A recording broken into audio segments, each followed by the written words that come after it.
దానియేలు గ్రంథము 2వ అధ్యాయం 34వ వచనం చదువుతారా? మరియు చేతి సహాయము లేక తీయబడిన ఒక రాయి ఇనుమును మట్టియు కలిసిన ఆ ప్రతిమ యొక్క పాదముల మీద పడి దాని పాదములను తుత్తునీలుగా విరగగొట్టినట్టు తమకు కనబడెను.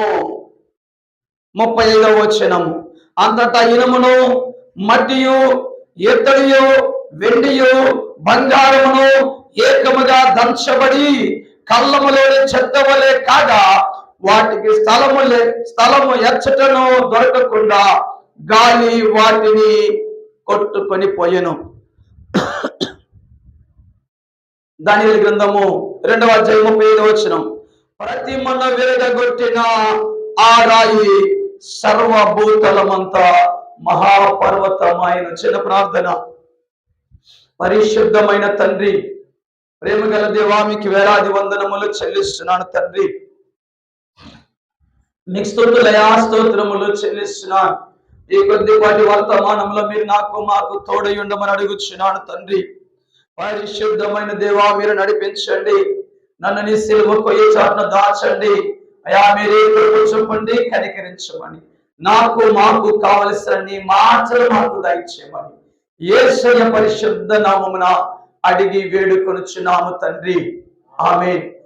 వాక్యము కొంచెము నేను తీసుకున్న సబ్జెక్టు చాలా పెద్ద సబ్జెక్టు కనుక టైం మించిపోయింది. కనుక క్లుప్తంగా నేను వాక్యాన్ని షార్ట్ కట్ చేసి ముగించడానికి నేను ప్రయత్నం చేస్తాను. దానియేలు గ్రంథము 2వ అధ్యాయము 35వ వచనము. 35వ వచనం ప్రతిమను విరగగొట్టిన ఆ రాయి సర్వభూతలమంతా మహాపర్వతమయను. ప్రతిమను విరగగొట్టిన ఆ రాయి సర్వభూతలమంతా మహాపర్వతమయను. 34వ వచనం ఒకసారి చూడండి. మరియు చేతి సహాయము లేక తీయబడిన ఒక రాయి ఇనుమును మట్టియు కలిసిన ఆ ప్రతిమ యొక్క పాదముల మీద పడి దాని పాదములను తుత్తునీలుగా విరగొట్టినట్టు తమకు కనబడెను. అంతటా ఇనుమును మట్టియు ఇత్తడియు వెండియు బంగారమును ఏకముగా దంచబడి కళ్ళములోని చెత్త వలె కాగా వాటికి స్థలము ఎచ్చటను దొరకకుండా గాలి వాటిని కొట్టుకొని పోయెను. ప్రభునందు ప్రియమైన దేవుని బిడ్డలారా, ప్రతి మానవుడు దేవుని యొక్క ప్రణాళిక చొప్పున ఈ భూమి మీదకి వస్తాడు. ప్రతి మానవుడు దేవుని ప్రణాళికలో ఉన్నవాడే. ఏ భేదము లేదు.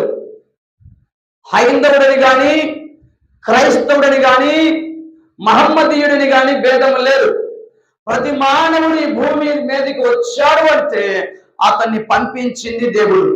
అతడు వారి యొక్క తల్లి గర్భమున ఈ భూమి మీదకి పంపించింది దేవుడు. కానీ ఆ దేవుడు పంపించిన ఆ మానవుడు భూమి మీదే దేవుని తెలుసుకొని దేవుని దగ్గర చేరుకుంటే ఆ లైఫ్, ఆ జీవితానికి సంపూర్ణత వస్తుంది. ఆ జీవితానికి మహిమ వస్తుంది. ఆ జీవితానికి ఆ పరలోకములో ఉండే హక్కు వస్తుంది. ఆ జీవితానికి పరలోకపు వెలుగు వస్తుంది. ఆ జీవితానికి పరలోకంలో ఉన్న జీవ వృక్ష ఫలములు వస్తాయి. అలాంటి జీవితానికి జీవ కిరీటం ఉంటది. అలాంటి జీవితము కలిగిన వారు నిత్యము పరలోకంలో జీవిస్తూ ఉంటారు. నిత్య జీవమునిచ్చే యేసుక్రీస్తు ప్రభువుతో పాటు వారు కూడా, మనందరూ కూడా అక్కడ ఉంటాం. నన్ను కనుగొనేవాడు జీవమును కనుగొన వాక్యము చూడండి, అక్కడ ఉంది గోడ మీద. నన్ను కనుగొనేవాడు జీవమును కనుగొనను. యేసయ్యను కనుగొన్నావంటే, యేసయ్యను చేరావంటే, యేసు ప్రభువును నువ్వు చేర్చుకున్నావంటే, హృదయంలో యేసు ప్రభు భక్తిలో నీవు నీ యొక్క జీవితాన్ని కట్టుకున్నావంటే నీవు జీవమును కనుగొన్నవాడవు. నువ్వు జీవములోకి వెళ్తావు. నువ్వు పరలోకానికి ప్రవేశిస్తావు. ఆ పరలోకంలో నిత్యము ఆనందంతో ఉన్న ప్రదేశంలో కోటాని కోట్ల దేవదూతల మధ్య కోట్ల సంవత్సరాలు నీవు నేను బ్రతకడానికి ప్రభు అయిన యేసు ప్రభు మనకు అవకాశం ఇచ్చినండి. ఎన్ని కోట్లు ఇస్తే వస్తుంది పరలోకం చెప్పండి? ఎన్ని కోట్లు ఇచ్చి కొంటే వస్తుంది పరలోకానికి టికెట్ అండి? ఒక భూమి 100 ఎకరాల భూమి కొని అమ్మేసుకొని ఆ వెల చెల్లిస్తే వస్తుంది ఆ పరలోకము? ఒక రాష్ట్రం అంతా ప్రజలందరూ ఓటేస్తే వస్తుందా పరలోక రాజ్యము? ఒక దేశమంతా ప్రజలు మనకు సపోర్ట్ చేస్తే వస్తుందా పరలోక రాజ్యము? అమెరికాని ఏ ప్రెసిడెంట్లు వచ్చి సంతకాలు పెడితే వస్తుందా పరలోక రాజ్యము?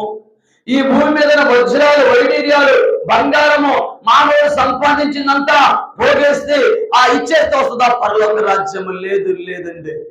అలా పరలోక రాజ్యం రాదండి. ఎంత పోటుగా అయినా పరలోక రాజ్యం చేరాలంటే ఆయన యేసయ్యని చేరాలి. సింపుల్. ఆయన యేసయ్యని చేరాల. అతడు ఎంత గొప్పవాడైనా సరే, ఎంత ధనవంతుడైనా సరే, ఎంత ఉన్నతమైన వ్యక్తి అయినా సరే, ఈ ప్రపంచాన్ని ఏలే అధినేతైనా సరే, ఆ వ్యక్తి సృష్టికర్త నుండి వచ్చినాడు కనుక, సృష్టికర్త ద్వారా వచ్చాడు కనుక, సృష్టికర్త దగ్గరికి వెళ్ళాలంటే భూమి మీద సృష్టికర్తను చేర్చుకోవాలా, భూమి మీద సృష్టికర్తను తెలుసుకోవాలా. అయితే ఇంతకీ ఈ సందర్భంలో ఏం జరిగిందో గుర్తు చేయించున్నాను. గత 2 వారాలుగా ప్రాముఖ్యమైన విషయాలు మీకు తెలియజేయచ్చు వచ్చాను. ఒక వారంలో ఆ రాజా ఆ మనుష్యుడవు నీవే అన్న విషయాన్ని గుర్తు చేస్తూ దావీదు జీవితాన్ని మీ ముందు వచ్చాను. తర్వాత రాజా ఆ చెట్టువు నీవే అన్న అంశాన్ని గుర్తు చేస్తూ నెబుకద్నెజరు ఏ విధంగా పతనమైపోయినాడో, పతనమైన తర్వాత మరలా ఏ విధంగా తిరిగి పుంజుకున్నాడో, అన్ని అయిపోయిన 0 లెవెల్కి వచ్చిన తర్వాత మరలా హీరో లెవెల్కి ఎంతగా నెబుకద్నెజరు ఎవరి ద్వారా ఎదిగాడు? దేవుని ద్వారా ఎదిగిన సంగతి రాజా చెట్టువు నీవు అన్న సందర్భంలో నేను గుర్తు చేస్తూ వచ్చాను. ఈ రోజు మన అంశం కూడా దానికి రిలేటివ్ గా ఉంటుంది. ప్రియమైన దేవుని బిడ్డ, రాజైన నెబుకద్నెజరు అప్పటికి అధికారంలోకి వచ్చి 2 సంవత్సరాలు అవుతుంది. చాలా యవనస్తుడు, చాలా రోషం గలవాడు, చాలా పౌరుషం గలవాడు. అంత మాత్రం కాదు, బలం ఉంది, బలగం ఉంది, సైన్యం ఉంది. ఆయనకి మంచి పేరుంది.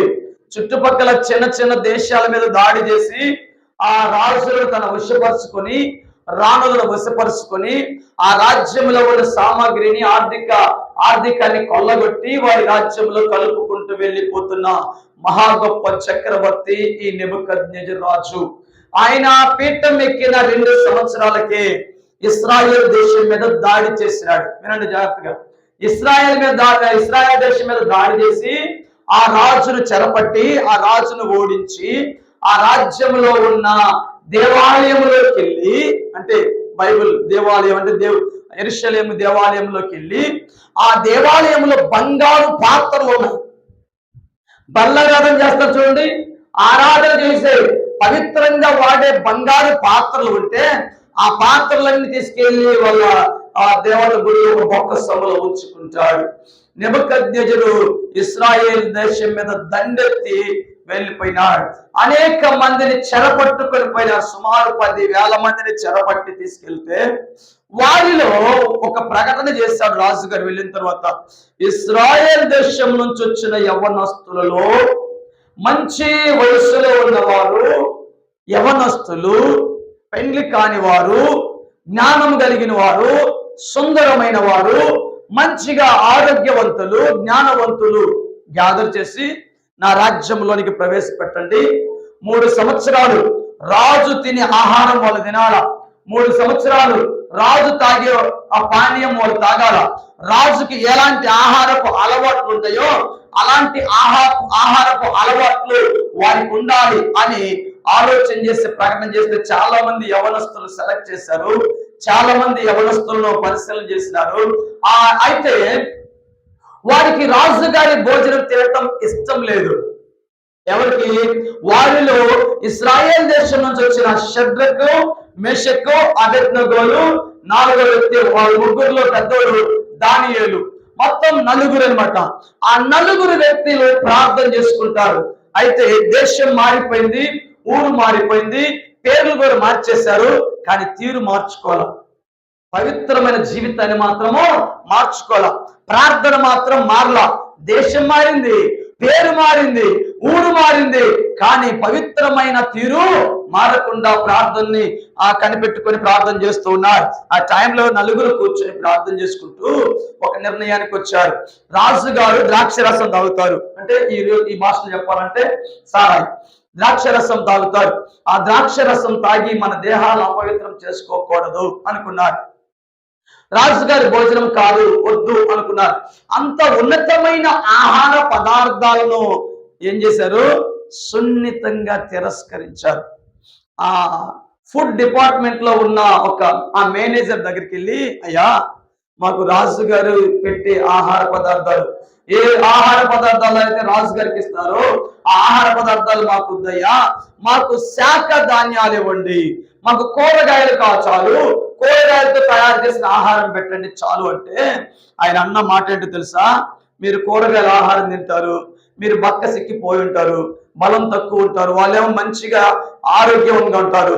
రాజుగారు పరిశీలన చేసి సెలెక్ట్ చేసేటప్పుడు వారిని సెలెక్ట్ చేసి మిమ్మల్ని చూసి వీళ్ళు బలహీనంగా ఉండడానికి కారణం ఏంటని విచారిస్తే నేను దొరుకుతాను, రాజు నన్ను చంపేస్తాడు, అయ్యా నా ప్రాణానికి మాత్రం మీరు ప్రమాదం తేవద్దయ్యా మీరు అన్నం పెడుతున్నప్పుడు, లేదు లేదయ్యా ఒక్క 10 రోజులు మమ్మల్ని పరిశీలించండి, 10 రోజుల్లో వారి ముఖాలు మా ముఖాలు పరిశీలన చేయండి, 10 రోజుల్లో ఆ యొక్క శాకాహార భోజనం తీసుకున్న మేము ఆరోగ్యంగా లేకపోతే, మీరు అనుకున్నట్లుగా మేము లేకపోతే, మీరు అనుకున్న స్థాయిలో మేము ఉండకపోతే, మా దేహాలు ఉండకపోతే మీరు చెప్పినట్లే వింటాము అని ఒక పర్మిషన్ అడిగితే సరే అన్నారు, చేశారు. అలా 10 రోజుల తర్వాత పరిశీలన చేస్తే ఆ రాజుగారి భోజనం తిన్న వారి కంటే పవిత్రమైన భోజనం తిన్నవారు చాలా, వారి ముఖాలు తేజస్సుగా కనిపిస్తున్నాయి, వారి ముఖాలు తేటగా కనిపిస్తున్నాయి, చాలా మంచిగా ఉన్నారు. అప్పుడు పరిశీలన చేసి స్టాంప్ వేశారు నలుగురికి, మీరు కోరుకున్న ఆహార పదార్థాలే మీకు నేను వడ్డిస్తానని.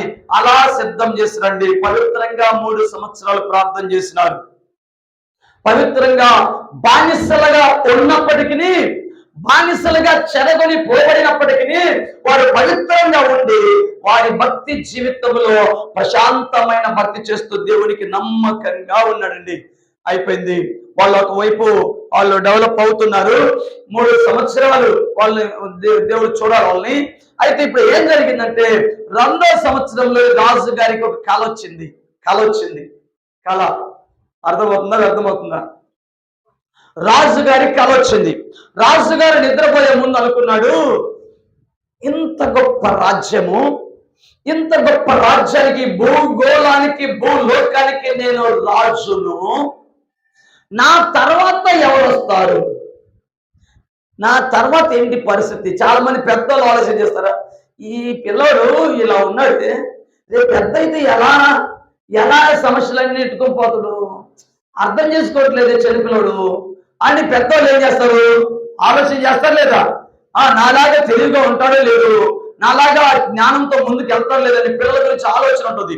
అలానే ఇక్కడ ఈయన ఆలోచన ఏంటంటే రాజ్యం గురించిన ఆలోచన. నా రాజ్యం ఈరోజు ప్రపంచమంతా నా చేతుల్లో ఉంది, నెక్స్ట్ ఏం జరుగుతుంది, భవిష్యత్తులో ఏం జరుగుతుందో, నేను చనిపోయిన తర్వాత ఏం జరుగుతుంది, నా కుమారులు వస్తారు, తర్వాత వాళ్ళ కుమారులు వస్తారు, నెక్స్ట్ ఏం జరుగుతుంది, ఈ ప్రపంచానికి ఏం జరుగుతుంది, నా రాజ్యానికి ఏం జరుగుతుంది, భవిష్యత్తు ఎలా ఉంటది అని ఆలోచన చేస్తారు. చాలా మందికి ఆలోచన ఉంటుంది తెలుసా? చాలా మందికి ఆలోచన ఉంటుంది. కుమార్తె భవిష్యత్తు ఏంటి, కుమారుని భవిష్యత్తు ఏంటి, బిడ్డల భవిష్యత్తు ఏంటి, ఓకే నా ఫ్యూచర్ లో మన పరిస్థితి ఏంటి, ఆ పని అట్టుంది, ఈ పని అట్టుంది, అది అట్టపోయింది, ఇది ఎట్టపోయింది, ఏం జరుగుద్దు, రేపేం జరుగుద్దు, భవిష్యత్తులో ఏం జరుగుద్దు, ఆ పని కాకపోతే ఎట్లా, ఈ పని కాకపోతే ఎట్లా అని ఒకలాంటి భవిష్యత్తు గురించిన భయము మానవుని యొక్క మనస్సులో ఉంటుందండి. ఇతనికి ఎన్ని ఉన్నా కానీ ఆ భవిష్యత్తుని గురించిన భయము మనసులో ఉంది. అలా నిద్రలో జారుకున్నాడు. జారుకునేసరికి ఏం జరిగింది తెలుసా? ఒక బ్రహ్మాండమైన ఒక రూపము తన ఎదుట నిలబడి ఉంది. అది భయంకరమైన రూపము ఆయన కళ్ళ ముందే కనిపిస్తూ ఉంది. చూడటానికి ఎత్తుగా కనిపిస్తుంది, ఒక విగ్రహం కనిపిస్తుంది, ఒక ప్రతిమ కనిపిస్తుందండి. ఎవరికి? నెబుకద్నెజరుకి. బ్రహ్మాండమైన ఒక ప్రతిమ భూమి మీద నుంచి పైకి ఎత్తుగా తన కళ్ళ ముందే, తన ముఖం ముందే కనిపిస్తూ ఉన్నది. ఆ ప్రతిమ చూడటానికి భయాన్ని కలిగిస్తూ ఉంది. ఆ ప్రతిమ మేలిమి బంగారముతో తయారు చేయనట్లుగా ఉన్నది. ఆ ప్రతిమ చాలా భయాన్ని కలిగిస్తూ గొప్పగా, ఒక సుందరంగా దగ్గ మెరిసే బంగారముతో తయారు చేయబడిన ఒక రాజు గారి యొక్క శిరస్సు లాగా కనిపిస్తుంది. ఒక రాజు గారి శిరస్సు లాగా తల ఉన్నది, శిరస్సు ఉన్నది. ఆ శిరస్సు తలంతా మేలిమి బంగారముతో తయారు చేయబడిన రూపం కనిపిస్తుంది. ఈయన కళ్ళ ముందే కనిపిస్తుంది. ఆ తర్వాత భుజాలు, చెస్ట్ భాగము, రెండు తర్వాత బంగారం తర్వాత విలువైందమ్మా వెండి రంగులో ఉన్నది కనపడుతుంది రూపము. బంగారము, తర్వాత భుజాలు, చెస్ట్ వరకు వెండితో తయారు చేయబడి ఉంది.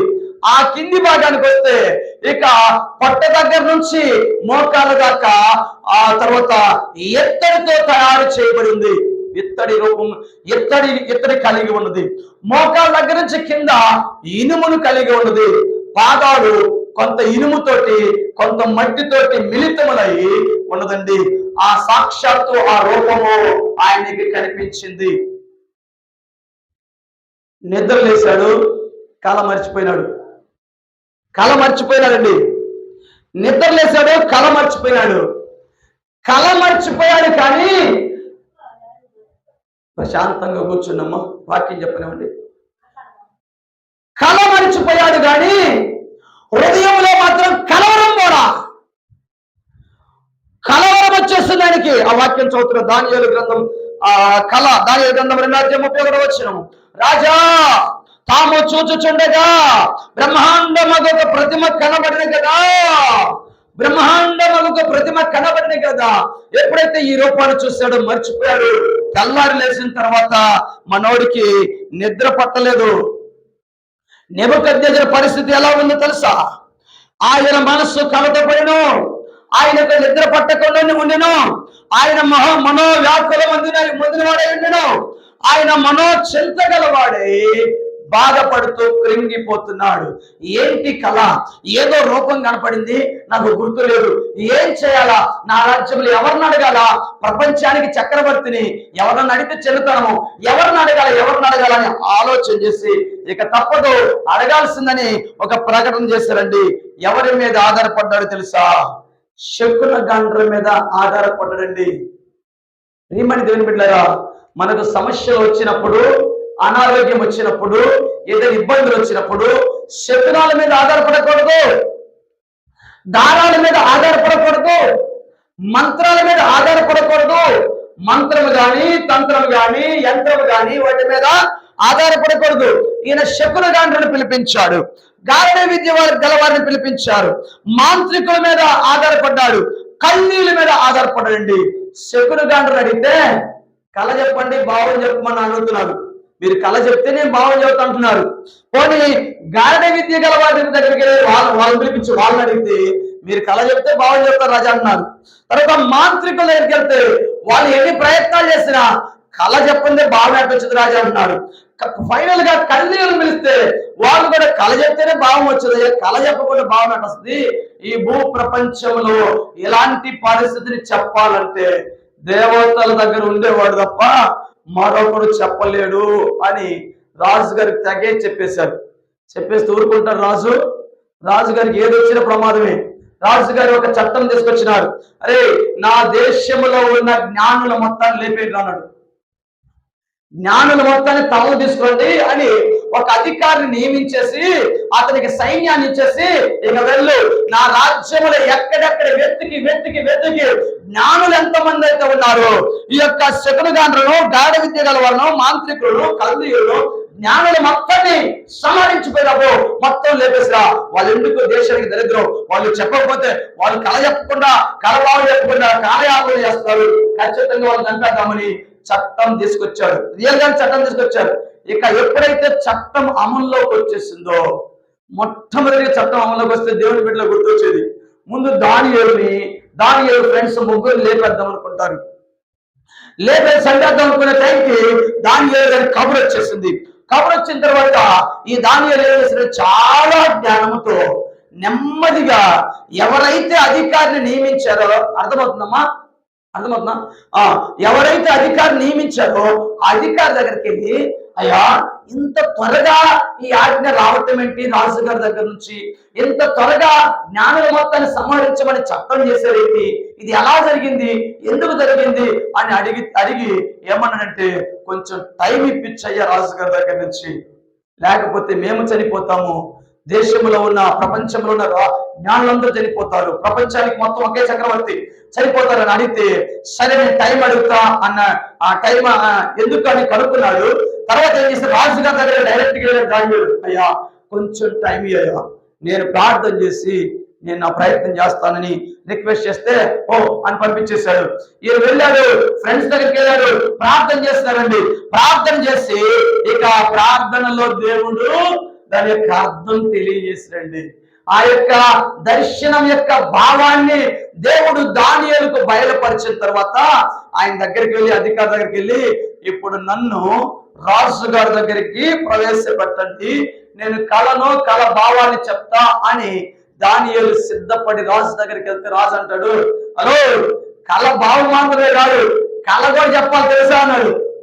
నాకు వచ్చిన కళ ఆయనకు వచ్చింది కాదు, రాజు గారికి వచ్చిన కళ చెప్పాలంట, ఆ కళ భావం చెప్పాలంట. దానియేలు విన్నాడు, రాజా నీకు వచ్చిన కళ చెప్తాను, నీకు వచ్చిన కళ యొక్క భావం కూడా చెప్తాను, కానీ అది నా వల్ల ఇది కాదు, అది నేను చెప్పలేను. అది మనం నేర్చుకోవాల్సి. చూడండి, అక్కడ నీ కళ భావం చెప్పగల జ్ఞానం నాకుందని కానీ, కళలో చెప్పే వరం నాకుందని కానీ, కళ భావాన్ని ముందే తెలుసుకునే ఆ జ్ఞానం నాకు ఉందని కానీ ఎక్కడ రాజు గారి దగ్గర ఏం చేయలేదు, డబ్బా కొట్టలేదు.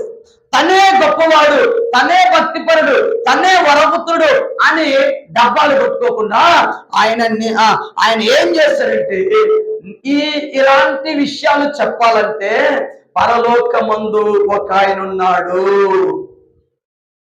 ఆయన నజరేయుడు యేసుక్రీస్తు ప్రభువు, పరలోక రాజు. నువ్వు భూలోక రాజు, పరలోకమందు ఒక రాజు ఉన్నాడు అని ఆయన పరిచయం చేస్తా ఉన్నాడు. చూడండి, రాజాజ్ఞ ఏం చేశాడు, కళ చెప్పాలా భావం చెప్పాలన్నాడు. అయితే కళ భావం చెప్తే బహుమతులు ఇస్తున్నాడు, చెప్పకపోతే చంపేస్తున్నాడు. అయితే రాజు గారి దగ్గరికి వెళ్ళిన దానియేలు ఏమని ప్రకటన చేశాడంటే, ఇంట్రడక్షన్ లో రాజు గారి గురించి గుర్తు చేశాడు. రాజా, నీకు రాజ్యం అనుగ్రహించింది దేవుడు, నీకు అధికారం అనుగ్రహించింది దేవుడు, నీకు బలాన్ని అనుగ్రహించింది దేవుడు, నీకు ఘనతను అనుగ్రహించింది దేవుడు, మనుషులు నీకు అప్పగించింది దేవుడు, భూజంతువులు అప్పగించింది దేవుడు, ఆకాశ పక్షులు నీకు అప్పగించింది దేవుడు. ఆయన పరలోకమందున్నాడు, ఆ పరలోకమందున్న దేవుడే మర్మములను బయలుపరచగల దేవుడు అని చెప్తూ మొదలుపెట్టి ఏమంటాడు తెలుసా, రాజా ఆ ప్రతిమవు నీవే. ఏం చెప్తున్నాడు, నీవు నిద్రపోయేటప్పుడు భవిష్యత్తులో ఏం జరుగుతుందో తెలుసుకొని ఆలోచన చేసినావు, భవిష్యత్తులో ఏం జరుగుతుంది నిద్రపోయావు. ఆ తర్వాత ఒక బంగారు ప్రతిమ, మహత్తరమైన గొప్ప ప్రతిమ నీ కళ్ళ ముందు వచ్చి నిలబడింది. ఆ శిరస్సు బంగారంతో తయారు చేయబడింది, భుజాలు చెస్ట్ భాగము వెండితో తయారు చేయబడింది, ఉదరం దగ్గర నుంచి ఆ తొడల వరకు ఆ యొక్క ఇత్తడితో తయారు చేయబడింది. ఆ తర్వాత మోకాళ్ళ దగ్గర కింది భాగము ఇనుముతో తయారు చేయబడింది. ఆ తర్వాత పాదములు కొంత ఇనుము కొంత మట్టి మిళితములై ఉన్నవి. ఈ రూపం నీకు కనిపించింది రాజా అని చెప్తూ, రాజా ఆ బంగారు శిరస్సు నీవే, ఆ ప్రతిమవు నీవే రాజా, ఆ పగలగొట్టబడిన ప్రతిమవు నీవే రాజా, ఆ బొమ్మలు నీవే రాజా, ఆ బంగారు శిరస్సు నీవే, తుత్తు నీలుగా చెయ్యబడిన ఆ బంగారు ప్రతిమవు నీవే అని చెప్పేశాడు. కళకే దర్శకున్నాడు మనోడు, కళే గుండెల్లో గుబుళ్ళు పుట్టించుకొచ్చింది. కానీ ఎప్పుడైతే ఆ బంగారముతో తయారు చేయబడిన ముఖ రూపము రాజు గారి యొక్క శిరస్సు భాగం అంతా అది నిన్ను సూచిస్తుంది. రాజా ఆ బంగారు శిరస్సు నిన్ను సూచిస్తుందని ఎప్పుడైతే చెప్పాడో ఇంకొంచెం భయం వేసింది. చెప్తున్నాడు, నీ తర్వాత రాజ్యాలు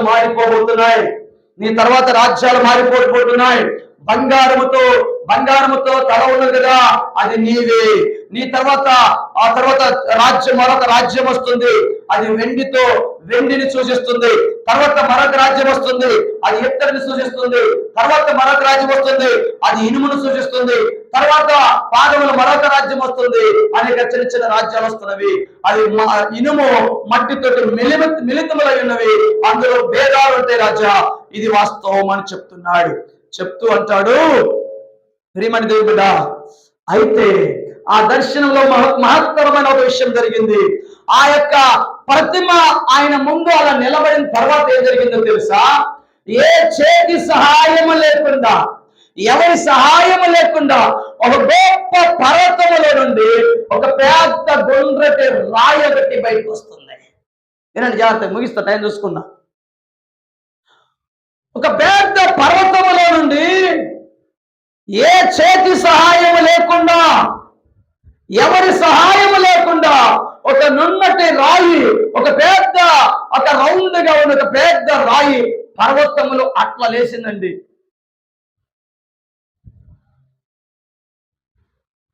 పర్వతములో అలా లేచిన తర్వాత బహువేగముగా ఆ రాయి దూసుకుంటూ తన మీదకి వచ్చేసింది. కళ్ళం ఒకసారి ఊహించండి, ఆ విజువల్స్ ఎలా ఉంటుందో.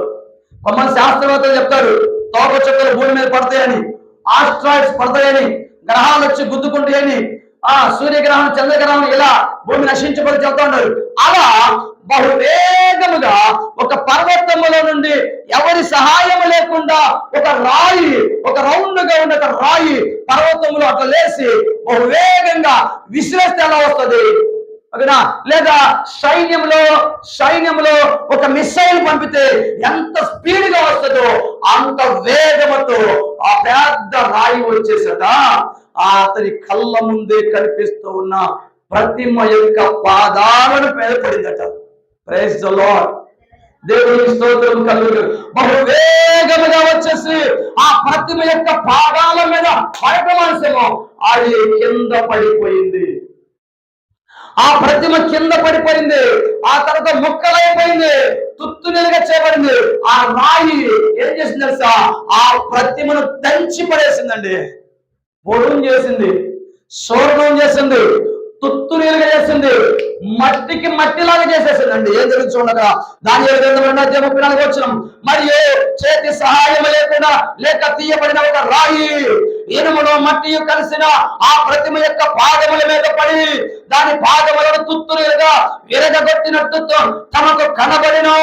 అంతటా ఇనుమును మట్టియు ఇత్తడియు వెండియు బంగారమును ఏకముగా దంచబడి కళ్ళములోనే చెత్తబడే కాగా వాటికి స్థలము ఎచ్చటను దొరకకుండా గాలి వాటిని కొట్టుకొని పోయిన. ప్రియమైన దేవుని బిడ్డ, ఆ రాయి వచ్చి ప్రతిమ మీద పడటము, ఆ ప్రతిమంతా ముక్కలైపోవటము, ఆ రాయి దెబ్బకు పొడవైపోయింది. వేగముగా గాలి వచ్చి కొట్టేస్తే ఈ బంగారపు పొడిపోయిందో, వెండి పొడిపోయిందో, ఎత్తడి పొడిపోయిందో, ఇనుము పొడిపోయిందో, మట్టి పొడిపోయిందండి. గాలి వచ్చి కొట్టగానే దుమ్ము గోయలు మొత్తం లేచిపోయింది, కనిపించకుండా అంతరించిపోయింది. దానియేలు చెప్తున్న, రాజా ఇది జరిగిన మరుక్షణమే ఏం జరిగింది తెలుసా? ఆ రాయి వాటిని పొడుగు చేసిన తర్వాత ఆ యొక్క గాలి వచ్చి వాటి మొత్తాన్ని కొట్టుకొని పోయిన తర్వాత ఆ రాయి పెరిగి పెద్దదై మహాపర్వతం అయిపోయింది. Praise the Lord. ఆ రాయి ఎవరు తెలుసా? నజరేయుడైన యేసుక్రీస్తు ప్రభు. ఆ రాయి ఎవరు తెలుసా? నజరేయుడైన యేసుక్రీస్తు ప్రభు అండి. నజరేయుడైన యేసుక్రీస్తు ప్రభు ఆ రాయి. ఆ రాయి తీసివేయబడిన రాయి మొలకు వింటున్నారమ్మా?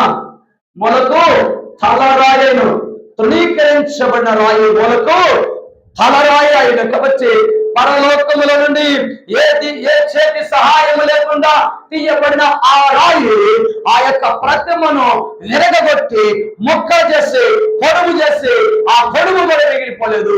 దానియేలు మాట ఏంటి తెలుసా? రాజా నీ రాజ్యం తర్వాత వచ్చే చిన్న చిన్న రాజ్యాలు ఒక్కడు కూడా నిలవదు. నీ రాజ్యం అనగా నీ రాజ్యం తర్వాత వచ్చే రాజ్యాలు ఉండవు, మొత్తము గొప్ప కూలిపోతాయి, పొడుమైపోతావు. ఒక మాట పడితే ఆ పొట్టువు నీవే. ఏం చెప్తుంది తెలుసా? ఆ చెత్త వలెని, ఆ మాట చూడండి, ఏకముగా దంచబడి కళ్ళములో చెత్త వలె కాగా వాటికి స్థలము ఎచ్చటను దొరకకుండా గాలి వాటిని కొట్టుకొని పోయిను. ప్రతి మన విరగబెట్ట ఆ రాయి సర్వభూతలమంతా మహాపర్వతం అయిపోయింది. ప్రియమైన దేవుని బిడ్డలారా, ఆ తర్వాత రాజుగారు చనిపోయిన తర్వాత రాజ్యాలు వచ్చినవి. మరొక అంశంలో వాటి యొక్క వివరణ అంతా చెప్తాను, కానీ ఈ యొక్క అంశంలో మనం చూసినట్లయితే, మనము ఆలోచన చేసినట్లయితే, ఆ కళ వచ్చినప్పుడు, రాజుగారి కళ వచ్చినప్పుడు, రాజుగారికి నిద్ర పట్టినప్పుడు, రాజుగారికి వ్యాకులత వచ్చినప్పుడు, రాజుగారి యొక్క మనోచనతో వచ్చినప్పుడు ఎవరి మీద ఆధారపడ్డాడు? మనుష్యుల మీద ఆధారపడ్డాడు. ఈ మనుషుల మీద ఆధారపడినంత కాలము ఆయనకి ఎవరు సమాధానం చెప్పలేదు, ఎవరు ఆదరణ మాట చెప్పలేదు. ఎప్పుడైతే దేవుడి మీద, ఎప్పుడైతే దైవ సేవకుడి మీద రాజుగారు ఆధారపడ్డాడు, ఎప్పుడైతే దానియేలు మీద ఆధారపడ్డాడు, దానియేలు ఆ భావం చెప్తూ వచ్చినాడండి.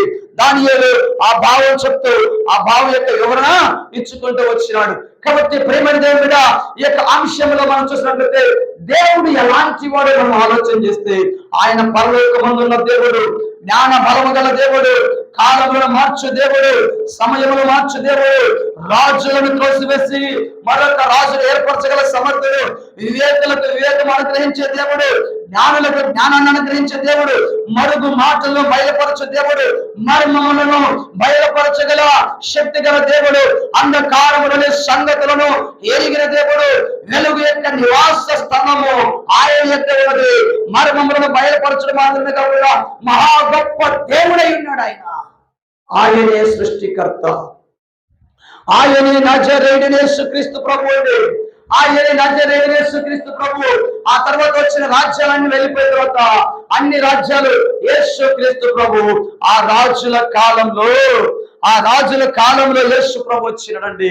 ఆ రాజుల కాలంలో యేసు ప్రభు వచ్చేసి ఆ రాయి వచ్చి ఏ విధంగా ప్రతిమను మొక్కలు చేసిందో, ఏ విధంగా శోభం చేసిందో, ఆ యొక్క దుమ్ముకు దూలేటట్టుగా రాజ్యాలన్నీ పతనం అయిపోయినవి, రాజులందరూ పతనం అయిపోయినారు. రాజరికం లేదు, కాలం నిర్వచన తీసుకుంది. ప్రపంచంలో రాజరికం లేదు, ప్రజాస్వామ్య ప్రభుత్వాలు వచ్చినవి. ఆ విధంగా వచ్చిన తర్వాత ఆ రాయి పెరిగి పెరిగి పెరిగి పెద్దవి, ఆ మహాపర్వతం అంతా, ఆ భూతలం అంతా మహాపర్వతం అయిపోయింది. ఆ పర్వతము అయిపోయిన రాయి నజరేయుడైన యేసుక్రీస్తు ప్రభు. ప్రియమైన దేవుని బిడ్డ, ఈ అంశాలు జరిగిన తర్వాత, వివరణ ఇచ్చిన తర్వాత రాజుగారు ఏం చేశారు తెలుసా? సాగిల పడతాడు, దానియేలుకు సాష్టాంగ పడతాడు. సాగిల పడి దండం పెట్టి ఆయన ప్రధానమంత్రిని చేస్తాడు. తర్వాత ముగ్గురు ఫ్రెండ్స్ ఉన్నారు కదా, వాళ్ళ ముగ్గురిని కలెక్టర్లు చేస్తాడు. ఆ విధంగా రాజ్యం సస్యశ్యామలంగా ఉంటే ముగిస్తా ఒక ఆలోచన చేసి, దానియేలు చెప్పిన రాజ్యంలో బంగారు శిరస్సు ఎవరో నేనే. రాజు అనుకున్నాడు, నెబుకద్నెజరు అంటున్నాడు, ఆ బంగారు శిరస్సు ఎవరు? నేనే కదా. కాబట్టి మిగిలినవన్నీ వేరే రాజ్యాలు చెప్పారు కదా, బంగారు శిరస్సే ఉండాలా, బంగారంతోనే ఉండాలా, నా రాజ్యమే ఉండాలా, నేనే ఉండాలా, నా వంశమే ఉండాలా, నా రాజరికమే ఉండాలా ఆలోచన చేసి 90 అడుగుల ఎత్తైన బంగారు విగ్రహాన్ని తయారు చేశాడు. మొత్తం బంగారమే. 90 అడుగుల ఎత్తు, 9 అడుగుల వెడల్పు. ఎన్ని టన్నులు పట్టుకు చూడగా, 9 అడుగుల వెడల్పు, 90 అడుగుల ఎత్తు, మొత్తం బంగారమే. ఇక ఏం లేదు, కల్తీ కూడా ఏం లేదు, మొత్తం ప్యూర్ గోల్డ్ బంగారంతో తయారు చేసి దూరాయన ఒక మైదానంలో పెట్టేసి ప్రకటన చేశారు. ప్రతిష్ఠకు ఆహ్వానించారు అందరినీ. బంగారు ప్రతిమ యొక్క ప్రతిష్ఠకు ఆహ్వానిస్తే ప్రపంచమంతా వచ్చి సాగిల పడిందండి. కట్ చేసి నేను ప్రపంచమంతా వచ్చి సాగిల పడితే అధికారులందరూ లోబడ్డారు, ఆ జ్ఞానులు లోబడ్డారు, కన్యలు వచ్చినారు, అనేక మంది మాంత్రికులు అందరూ వచ్చి ఆ ప్రతిమకు సాగిల పడ్డారు. కానీ ముగ్గురు సాగిల పడలేదండి. ప్రపంచమంతా ఒకవైపు, ముగ్గురు ఒకవైపు.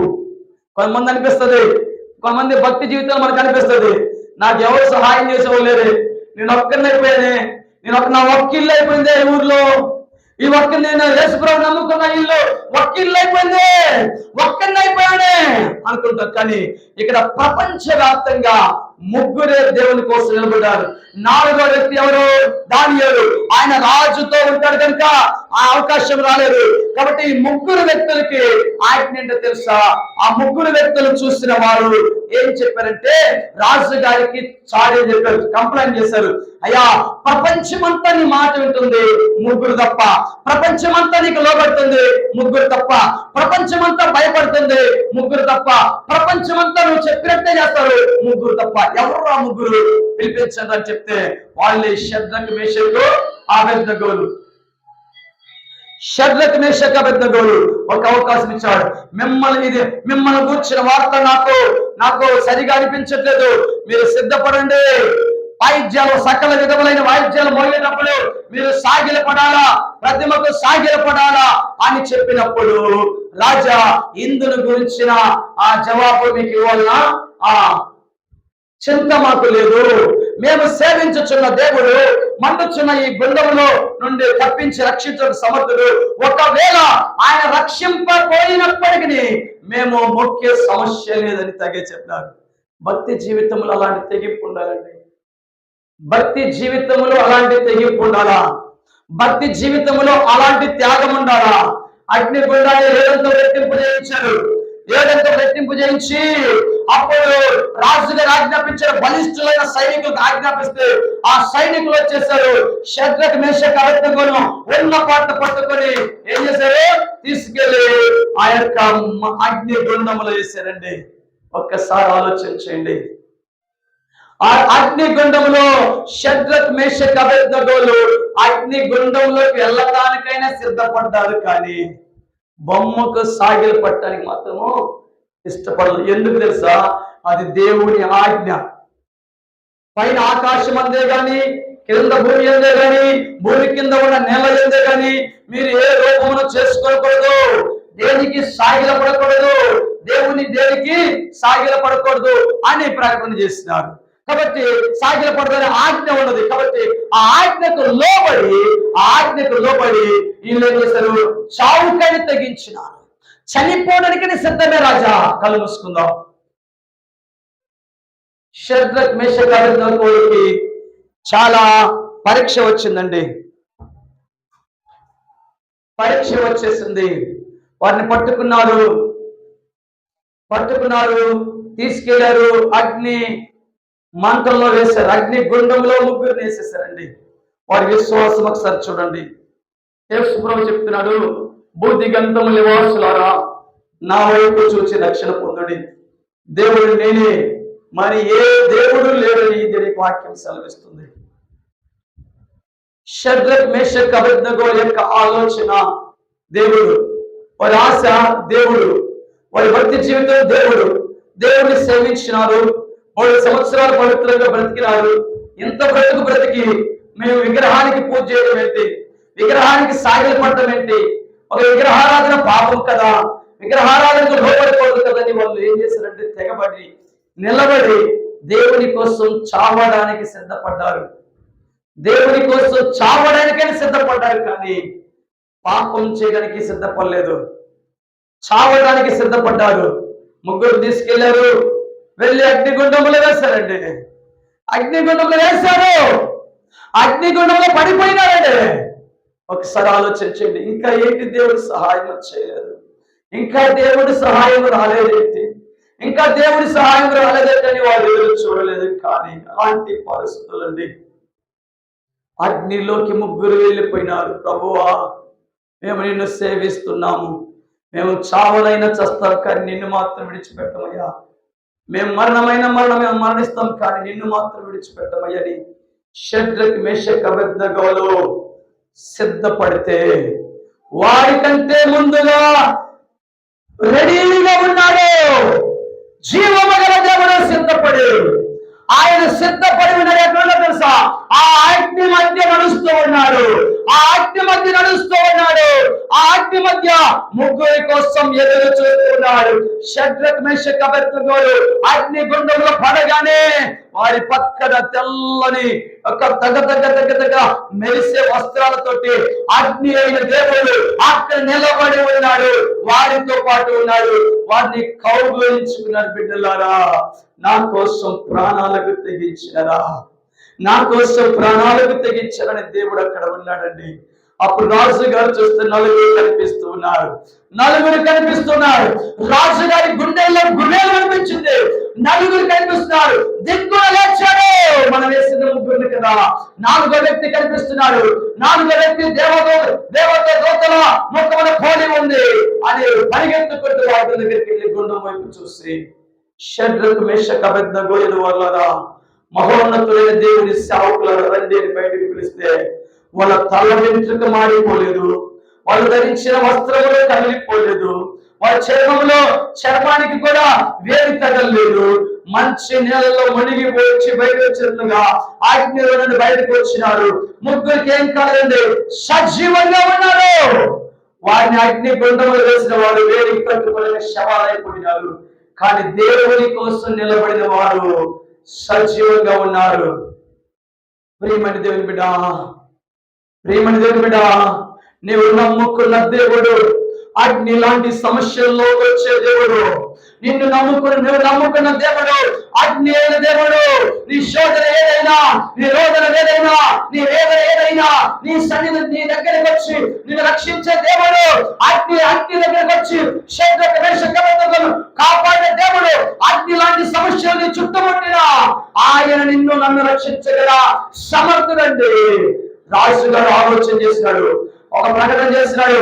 ఈ విధముగా రక్షించడానికి సమర్థులైన దేవుడు కాక, ఈ విధముగా రక్షించడానికి సమర్థులైన దేవుడు తప్ప మరొక దేవుడు లేడు. ఆయన యెహోవా దేవుడు. షడ్రక్ మేషక్ అబేద్నెగోలు దేవుణ్ణి మనం పూజిద్దాము, ఆయన్ని వేడుకున్నాము, ఆయనకే భక్తి చేద్దాము. ఆయనకు తప్ప ఎవరిని పూజించినా నేను ఊరుకోనని శాస్త్రాన్ని తిరగరాసిన నెబుకద్నెజరు నిజమైన దేవుణ్ణి తెలుసుకున్నాడు.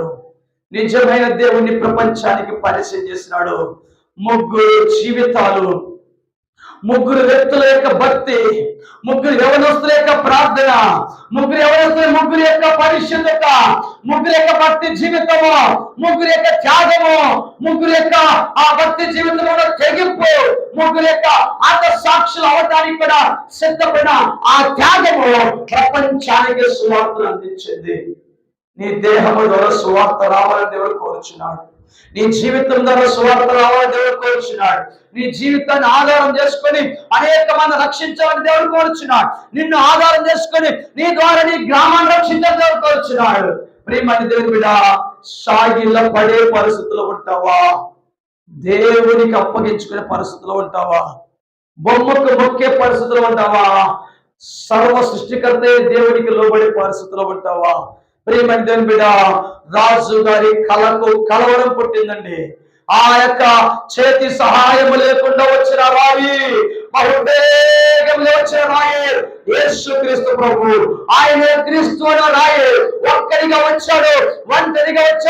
ఈ భూమి మీద తన ప్రేమను నిలబెట్టాడు, ప్రేమను నాటాడు. ప్రేమ ఫలించింది, ఎదిగింది, గొప్ప పర్వతం లాగా ఎదిగిపోయాడు దేవాది దేవుడు. వచ్చేటప్పుడు సింగిల్ గా వచ్చాడు. ఈ రోజు ప్రపంచం అంతా యేసయ్యకు సాగిల పడుతుంది.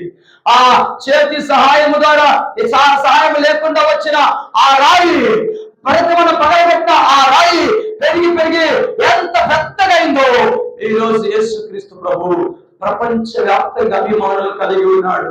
ప్రపంచ వ్యాప్తంగా భక్తులు కలిగి ఉన్నాడు. ప్రపంచ వ్యాప్తంగా ఉన్నతమైన నామాన్ని కలిగి ఉన్నాడు. యేసయ్య నమ్ముకున్నామని సిగ్గుపడవద్దు. యేసయ్య నమ్ముకున్నామని ఎవరైనా అన్నారని భయపడవద్దు. యేసు ప్రభువే ఉన్నతమైన దేవుడు. ఆయన నమ్మిన వాడిని వదిలిపెట్టే దేవుడు కాదండి. అగ్నిలో వచ్చి రక్షించిన దేవుడు. నీ అగ్ని లాంటి సమస్యలోకి వస్తాడు. నీ సమస్య ఏదైనా, నీ పరిస్థితులు ఏదైనా, నువ్వు దేవుడి మీద ఆధారపడితే, నువ్వు దేవునికి అప్పగించుకుంటే, దేవుని సేవకులకు అవకాశం ఇస్తే, నీ పరిస్థితి ఏదైనా, నీ స్థితిగతులను మార్చగల సమర్థుడు ఆయన యేసు ప్రభు. నా యేసయ్య అగ్ని గంధకాల్లో నుండి నిన్ను నన్ను రక్షించాలని కోరుచున్నాడు. అగ్ని గంధకాలకు వెళ్ళకూడదని దేవుడు కోరుచున్నాడు. మనం ఎలా బతికేమో కాదండి, మన ముగింపు చాలా ప్రాముఖ్యమైనది, మన అంతము చాలా ప్రాముఖ్యమైనది. మేము బాగా పడుకొని చెప్తున్నా, మారు మనసు పొందవలసిన వాళ్ళు మారు మనసు పొందండి, రక్షణ పొందవలసిన వాడు రక్షణ పొందండి. ప్రార్థన నేర్చుకొని మారు మనసు పొంది బాప్తిస్మం తీసుకొని దేవుడి కోసం నిలబడండి బిడ్డ. మేము ఎవరిని బలవంతం చేయమండి, ఎవరిని బలవంతం చేయము. బలవంతంగా అయితే ఎవరు బాప్తిస్మం కూడా నువ్వు జీవితాన్ని మార్చుకోవాలా, నీ హృదయాన్ని మార్చుకోవాలా, రక్షణ పొందాలా, మారు మనసు పొందాలా, అప్పుడు ఇస్తామండి బాప్తిస్మం. ప్రేమని బిడ్డ, దేవుడి రాజ్యం శాశ్వతమైనదండి.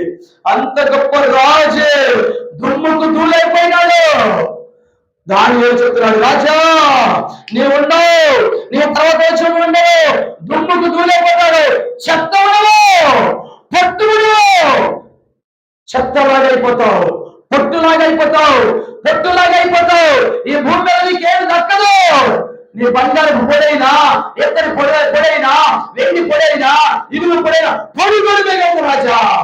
చరిత్రలో కాళ్ళ గర్భంలో కలిసిపోబోతున్నావు, కాళ్ళ గర్భంలో కలిసిపోబోతున్నావు.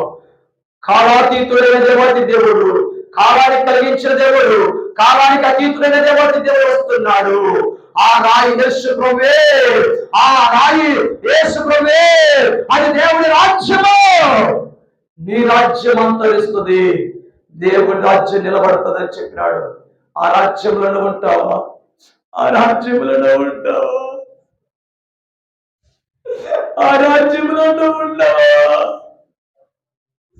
ఆ రాజ్యంలో రావాలని ఆశ లేదా? ఒక వ్యక్తికి ప్రార్థన చేసామండి, నేను సులభంగా ప్రార్థన చేశాము. అతను వృద్ధుడు, యేసయ్య గురించి చెప్పాము, కానీ విన్నట్టుగా ఉన్నారు కానీ వినలా, నమ్మినట్లుగానే ఉన్నారు కానీ నమ్మలా, ప్రార్థనలోకి వచ్చి కూర్చున్నారు కానీ మారలేదంటే కాళ్ళు పట్టుకొని చెప్పాను తెలుసా, కాళ్ళు పట్టుకొని చెప్పాము. చనిపోయినాడు. దేవుడు సాగునాడు. దర్శనం ఏమొచ్చిందో తెలుసా? భయంకరమైన అగ్ని, భయంకరమైన అగ్ని. ఆ అగ్నిలో యాత్ర పడుతున్నాడు. ఆ అగ్ని ఎలా ఉంటుందో నాకు హెచ్చరించిన దేవుడు. నేను కూడా అగ్నిలో ఉన్నా, నేను కాలిపోవట్లేదు, కానీ నా పాదాల వరకు అగ్నిలో ఉన్నాయి. అది ఈ లోకంలో ఉన్న అగ్ని కాదండి, అది పాతాళంలో ఉన్న అగ్ని. ఆ అగ్నిలో యాత్ర పడుచున్నాడు. ఆ వ్యక్తి నాకు కనిపిస్తున్నాడు. ఆ వ్యక్తి ఇంటికి వెళ్ళాము, ఆ వ్యక్తి సువార్త చెప్పాము, ఆ వ్యక్తి కాళ్ళు పట్టుకున్నాము, ఆ వ్యక్తి మారాలని కోరాము. పెద్ద కూడా కాళ్ళు పట్టుకొని ప్రార్థన చేసిన వ్యక్తి కోసం, కానీ నాకు కనిపించిన వ్యక్తి పాతాళంలో ఉన్నాడు. నేను కష్టంగా ఆ పాతాళ అగ్నిలో నుంచి బయటకు వచ్చినాను. దేవుడు నన్ను ఒక సేవకునిగా, సేవకులను తయారు చేసి ఒక మిషన్ లోనికి తీసుకెళ్ళాడు. అది చాలా భయాన్ని కలిగిస్తూ ఉన్నది, చాలా ఎత్తుగా ఉన్నది. ఆ మిషన్ రౌండ్ గా తిరుగుతూ ఉన్నది. ఏ డోరు లేకుండా ఆ మిషన్ యొక్క అంచు మీద నేను నిలబడ్డాను. ఆ మిషన్ దైవ సేవకులు తయారు చేసి కింద నిలబెడుతుంది. నేను ఆ మిషన్ లోకి వెళ్ళాను. నా మిషన్ లోకి వెళ్తే నేను కొంచెం బలం ఉన్నప్పుడు, ఆ కొంచెం బలం ఉంటే నాకు ఆ పక్క ఈ పక్క తెగిపోయింది, అంటే కొంచెం కన్న భాగం తెగిపోయింది. ఆ విధంగా తెల్లని వస్త్రాలతోటి కొంచెం సన్నగా చేయబడి ఒక సేవకుడిగా టచ్ చేసుకుని అలానే ఆ మిషన్ నుంచి కింద నిలబడ్డానండి. ప్రేమని దేవుడా, దేవుడు నాకు హెచ్చరించిన మాట ఈరోజు గుర్తు చేస్తున్నారు. మేము ప్రార్థన చేసిన బిడ్డలు, మేము కాళ్ళు పట్టుకొని ప్రార్థన చేసిన బిడ్డలు నరకంలోకి వెళ్తే ఎవరికైనా సంతోషమా బిడ్డ? ఎవరికైనా సంతోషమా? తల్లి బిడ్డను కని, పురిటి నొప్పులు కని బిడ్డను కని, ఆ బిడ్డను కని చూసుకున్న తర్వాత ఆ బిడ్డ చనిపోతే ఆ తల్లి కడుపు కోత ఎంతగా ఉంటుంది, ఆ తల్లికి ఎంత బాధ ఉంటుంది, ఆ తల్లికి ఎంత వేదన ఉంటుంది తెలుసా? నీకు బాధ ఎట్లేదా? నీ కొడుకులందరూ రక్షించబడ్డారా? నీ కుమార్తెలు రక్షించబడ్డారా?